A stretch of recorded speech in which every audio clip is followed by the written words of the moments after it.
Alhamdulillah masih semangat ya untuk melanjutkan terapi langit kita. Pada kesempatan ini kita akan mempraktekkan kembali terapi langit dan kita memasuki terapi tabungan kebaikan. Apa itu terapi tabungan kebaikan? Terapi langit, metode terapi tabungan kebaikan adalah sebuah metode bagaimana agar kita bisa membiasakan diri untuk terus berbuat amal kebaikan. Bicara tentang amal kebaikan, ternyata amal kebaikan ini bisa kita tabung sedikit demi sedikit, maka insya Allah akan semakin banyak dan menumpuk, dan suatu saat akan bisa kita cairkan tabungan kebaikan tersebut. Seperti halnya ketika kita menabung uang, ketika kita ingin mengantisipasi kondisi di masa depan. Barangkali kita ingin antisipasi suatu saat ada kejadian yang tidak terduga, entah kita dirawat di rumah sakit, atau mungkin untuk kebutuhan hari tua, atau bisa jadi kebutuhan anak-anak kita ketika kelak sekolah, kuliah, dan lain sebagainya. Nah, maka biasanya yang kita lakukan, mulai hari ini kita mulai menabung, entah itu 1.000 setiap hari, atau barangkali 100.000 setiap bulan, atau bisa jadi mungkin lebih dari itu.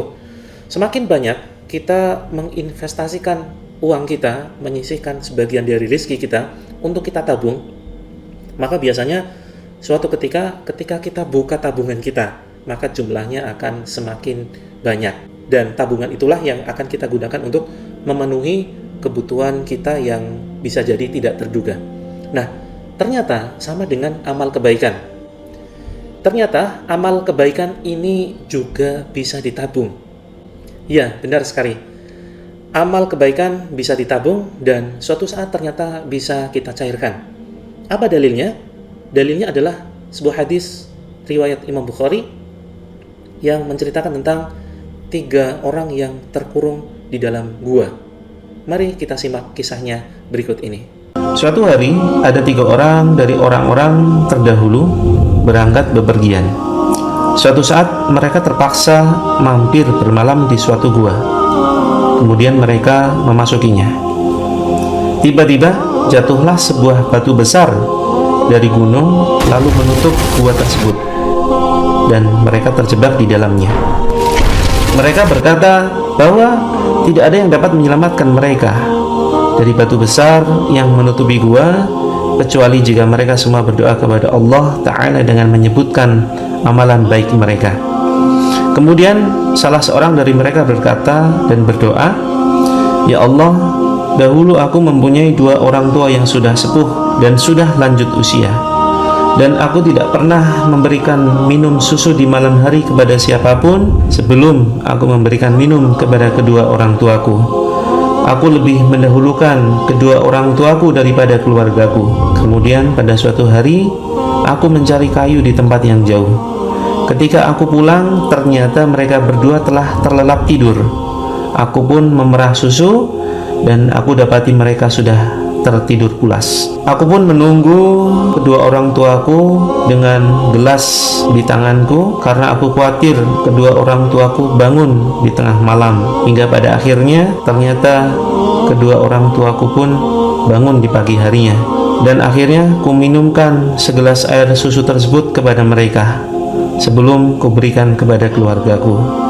Ya Allah, jikalau aku mengerjakan amalan ini benar-benar niat hanya mengharapkan wajah-Mu ya Allah, maka lepaskanlah kesulitan ini, bukalah pintu gua yang tertutup oleh batu besar tersebut."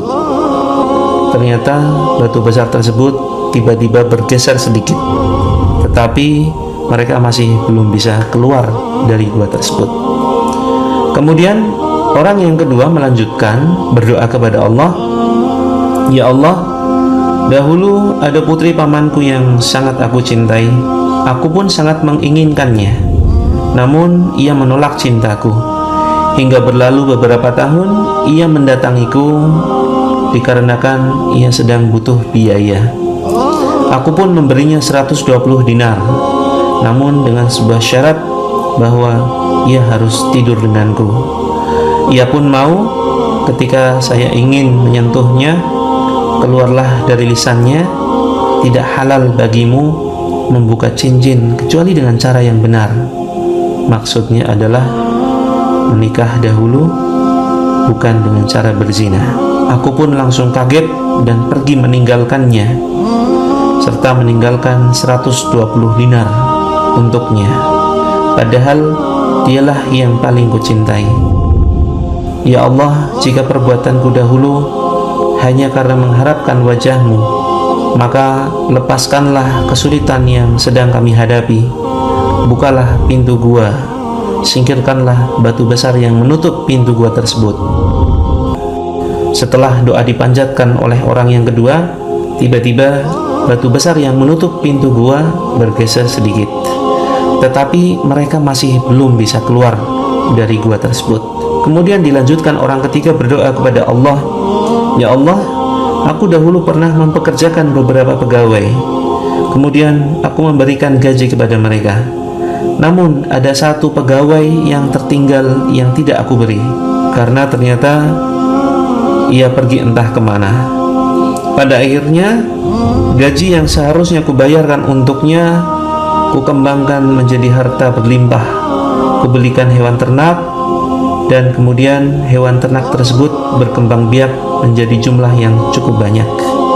Suatu ketika, pegawai yang dulu gajinya belum sempat kubayarkan ternyata kembali, dan ia menagih gaji yang sebetulnya sudah kubelikan hewan ternak dan sekarang sudah berkembang luar biasa banyak. Aku pun menyerahkan seluruh hewan ternak yang sudah berjumlah cukup banyak tersebut kepadanya tanpa tersisa satupun. Ya Allah, jika semua perbuatanku dahulu hanya ikhlas mengharap ridho dan wajah-Mu, ya Allah, singkirkanlah batu besar yang menutup pintu gua. Maka batu besar yang menutup pintu gua kembali bergeser, dan akhirnya mereka bisa keluar dari gua tersebut. Hadis riwayat Bukhari Muslim.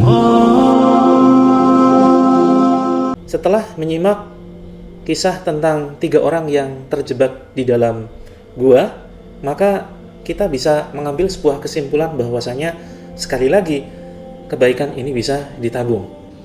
Nah, dari ketiga amal orang tersebut, kemudian mereka meminta tolong kepada Allah, dan saat itulah mereka sedang berusaha mencairkan tabungan kebaikan mereka, dan hasilnya pintu gua terbuka dan hingga akhirnya mereka bisa keluar. Maka dari hadis sahih ini kita juga bisa mempraktekkan dengan cara yang sama. Mulai detik ini mari kita niatkan setiap amal perbuatan baik yang kita lakukan, kita niatkan untuk meminta tolong kepada Allah, kita niatkan untuk mencari ridho dan kasih sayangnya Allah, dan kita niatkan untuk kita tabung hingga suatu saat bisa kita cairkan ketika kita membutuhkan pertolongan Allah. Walaupun pada dasarnya setiap saat, setiap detik tentu kita membutuhkan pertolongan Allah, tetapi dalam hal ini yang kita maksudkan adalah pertolongan Allah dalam kondisi kita terdesak. Bagaimana caranya? Caranya adalah dengan mengingat amal yang sudah pernah kita kerjakan di masa lalu. Barangkali kita pernah membantu orang tua kita, menolong orang tua kita, atau kita memberikan uang kepada orang tua kita ketika orang tua atau mertua kita sedang membutuhkan bantuan. Barangkali kita pernah memberikan sedekah kepada seorang anak yang mungkin ada di pinggir jalan, seorang anak yatim barangkali. Atau mungkin kita pernah membantu saudara kita dengan berbagai macam bantuan yang barangkali menurut kita sepele, dan lain sebagainya. Nah, amal-amal baik tersebut mari kemudian kita sampaikan kepada Allah, persis seperti doa 3 orang pemuda yang terjebak di dalam gua, seperti kisah yang sudah saya sampaikan.